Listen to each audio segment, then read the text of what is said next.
Welcome to my channel S M tomato. ముందుగా అందరికీ నమస్తే. ఈరోజు బుధవారం 20 తేదీ మే నెల 2026 సంవత్సరం.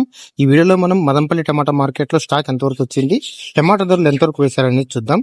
ముందుగా మదనపల్లి మార్కెట్ లో స్టాక్ చూసుకుంటే అన్ని మార్కెట్లు కలిపి నేడుతో పోలిస్తే 10% తగ్గింది ఈరోజు స్టాక్. ఇక మదనపల్లి మార్కెట్ లో 15 కేజీల బాక్స్ ధరలు చూసుకుంటే మిక్సింగ్ కాయలు, పొడికాయలు 200 రూపాయల నుంచి మొదలై 230, 250 రూపాయల వరకు పలికాయి. సెకండ్ క్వాలిటీ కాయలు 300 రూపాయల నుంచి మొదలై 330, 340, 350 రూపాయల వరకు సెకండ్ క్వాలిటీ కాయలు పలికాయి. క్లాస్ కాయలు 380 రూపాయల నుంచి మొదలై 400, 430, 440 రూపాయల వరకు క్లాస్ కాయలు పలికాయి. ఈరోజు మదనపల్లి మార్కెట్ లో 15 కేజీల బాక్స్ సూపర్ టాప్ చూసుకుంటే 440 రూపాయలు ఇవ్వడం జరిగింది. 440 రూపీస్ టాప్ రేట్. మార్కెట్ నేడుతో పోలిస్తే ఈరోజు 10 రూపాయలు టాప్ రేట్ పెరిగింది. నిన్న 430 రూపాయలు టాప్ రేట్, ఈ రోజు 440 రూపాయలు టాప్ రేట్. మదనపల్లి మార్కెట్ లో యావరేజ్ గా చూసుకుంటే 300 రూపాయల నుంచి 430 రూపాయల వరకు ఎక్కువ. నా ఇన్ఫర్మేషన్ మీకు నచ్చితే లైక్ చేయండి, షేర్ చేయండి, సబ్స్క్రైబ్ చేయండి.